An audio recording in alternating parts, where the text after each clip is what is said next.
Good morning. And my apologies for being late. I actually just did this whole live, but forgot to press the live button. So let's get started. Imagine a peaceful, calm holiday season where you're feeling your best. Your energy and vibe is high, your stress is low, you feel well rested, you're happier than you have been in a really long time. Your to-do list has all of the boxes checked off, some of them even ahead of schedule. Yes, even in these crazy times, this is possible, maybe even more so than ever.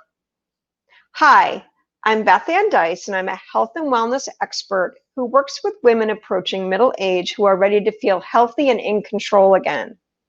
I've spent the last decade creating programs specifically for women to take them feeling from run down and run over to ravishing and radiant.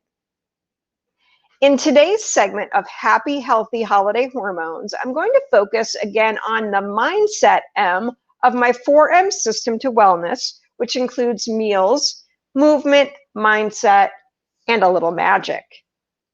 Today, we're talking about creating a mindset for success.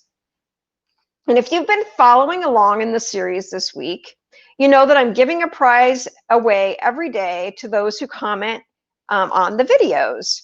So I'll announce yesterday's winner at the end of today's chat. And today's prize for commenting on the video is a free success session where we will work together to create your actionable wellness success plan, not only for the holiday season, but well beyond. So be sure to comment below for a chance to win. So with the holiday season just around the corner, our schedules can easily get out of control. And not setting yourself up for success often leads to misunderstandings and disappointment, not only in ourselves, but with others. So let's talk about some strategies that we can use to make that a little bit better. And as always, I have a few notes with me to keep me on track, make sure I don't go off on a tangent, and to be sure that I tell you everything today that I wanted to share with you. So, given that we will most likely experience a holiday season like we have never had in our entire lives, the chance for stress and disappointment is really high, really up there, right? So in the last segment, we saw how stress easily impacts our wellness, even if everything else is on point. And that mix of stress and disappointment, plus probably throw in a little lack of sleep, we have the perfect recipe for an unhappy, unhealthy holiday. However, we can make steps and take actions to be sure that that does not occur. So, what can you do? Well, let's start with the big picture first. Let's start with our family, our extended family, or anyone that you normally spend the holidays with. I recommend now initiating a family meeting, and you can do it by video chat, telephone conference call, whatever works best for you and your family, and set some expectations for the holiday season. Some of your family members, or maybe even yourself, have experienced unemployment at some point during the year or a reduction in income, and finances may be a little tight this holiday season. So your usual gift giving may need to be pulled back a bit. And this is okay. Even if this is not the case, it might be a great opportunity to kind of just reevaluate your gift giving process with your extended family. Some great ideas are maybe just give gifts to the children. Maybe do a draw the hat Secret Santa. You could do one with the kids, one with the adults. There's so many different versions. Travel may also not be advisable for some of your family members. You may live in a state, or they may live in a state where if they travel, they have to quarantine upon return. It may just not be advisable because of compromised health or age. Again, there may not be the finances there to support travel. Come up with some alternate plans that still allow everyone to participate. You could do a virtual holiday party. And I will tell you, the free version of Zoom only allows about 40 minutes. There are other platforms out there, but if you upgrade to the paid version of Zoom, it's only $20, definitely worth it. You could have everybody pitch in if that $20 is an issue. And that will allow you an unlimited time limit on your Zoom meeting. You could have a holiday party go on for hours. Create a family Facebook group. I have one now for my family, and it started out as a genealogy thing, but it is just a great place for everybody to kind of communicate, share things that is a little bit more private and still free than just openly on Facebook. And we have a lot of fun in there, especially with the genealogy part. And you never know what that group is going to grow into for you and your family.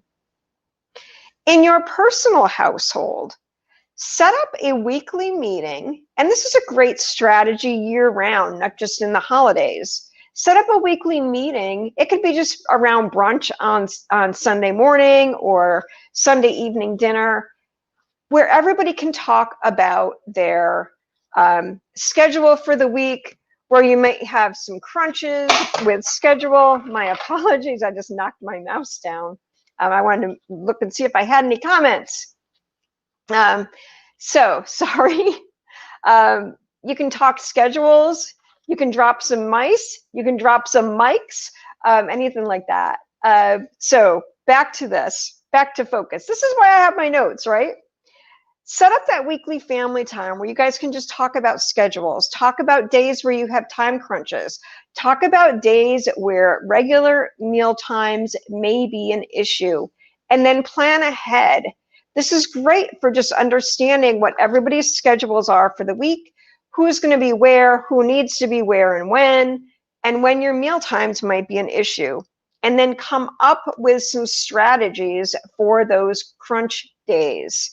So one of the things that we do in our household is we don't do this whole Sunday meal prep where we spend the whole day cooking. But what we do is on days that we cook, we might cook a little extra. So if we're having chicken, we might cook a few extra chicken breasts, put them in the refrigerator or freezer to be used in another way later in the week.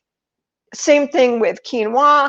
Even some vegetables you can prepare ahead, put them in the refrigerator for use in another meal, quick grab and go snacks, even quick grab and go lunches. And just taking some time out to prep for the week ahead really can help reduce stress. It can help avoid those misunderstandings and disappointments. So if the expectation is that every Tuesday night, you're the one responsible for making dinner, but you happen to have another obligation and your other family members are out of the house, and all of a sudden it's last minute, oh my gosh, who's going to cook dinner tonight? By having that meeting, you've already got that figured out. It's out in the open, the air is cleared sort of thing, and you can create a strategy to handle that. And most importantly, your personal schedule. And this is probably the most important point I'm going to make. Okay? Get your personal schedule in writing, either electronically, in a planner of some sort, whatever works best for you. And then schedule everything. Workouts, meal prep, commute, actual meals, your shower, and probably more importantly than anything else on there, your self-care time, whether that be meditation and self-reflection, your workout, a massage, manicure, pedicure, whatever you do on a regular basis for self-care. And then stick to the schedule as if your life depends on it, because it really does. If you take a look at my schedule, you will see that everything is scheduled in from the time I wake up to the time my head hits the pillow at night, including my sleep.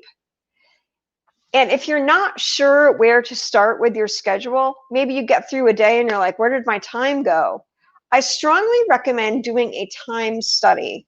And all of the efficiency experts out there recommend this as well. So what is a time study? You just take 3, 4, 5 days and write down everything you do in 15-minute increments. And that includes time that you spend scrolling through social media. You will quickly find that you have a lot of spots on your schedule that you are wasting time. Then you can use that information to adjust that schedule. The other thing that I do is I use what is called a Pomodoro timer. So while my time blocks are all in 1 hour increments for the most part, my watch is set to go off every 50 minutes. That's 50, not 15 as in 15. So what this does is it tells me at 10 minutes before the top of the hour that it is time for me to begin to adjust and work into whatever's next on my schedule. It gives me a chance to get up and walk around, refresh myself, get water, get whatever I need before I sit down and work on my next task. It also helps me stay very focused in that time block. So, all of those things being said, I hope that some of those strategies you will employ, if not all of them. I know it's not an easy thing to do. In some cases, managing expectations with your family in the holiday season can be a little bit challenging. And I understand that, but certainly this is an opportunity for you to reinvent your holiday and reinvent your whole holiday mindset, as well as setting yourself up for success, not only for a happy, healthy holiday season, but well beyond that. So with that, I am going to go ahead and announce the winner of the 100 Best Foods to Stay Young, which was yesterday's prize for commenting on the video. And today's winner is Jenny Joy, or Jen Arredondo. Thank you so much for commenting on yesterday's video. I will connect with you on how to get this book out to you in the mail. And be sure to tune in tomorrow at noon EST for the 4th segment of Happy Healthy Holiday Hormones, where we will be focusing on movement as part of the 4M system to wellness. We're going to be talking about strategies to get movement into your everyday life, even if you think you don't have any time, you have the most hectic schedule ever. I'm going to be giving you some little tips and tricks for getting that movement in on a daily basis. The other thing that I want to mention to you is that the doors are open for my for my Holiday Hormone Boss program, where you will be happy and healthy. I'm going to be sharing with you over a 4-week period between Thanksgiving and Christmas a lot of tips and tricks for making sure that you maintain and don't gain through the holiday season. I hope that you'll check the link out that I'm putting in the comments, or I'm sorry, in the header of the video today, and certainly reach out to me with any questions that you may have on that program or anything in general. And I look forward to seeing you tomorrow. In the meantime, make your mid-years your best years.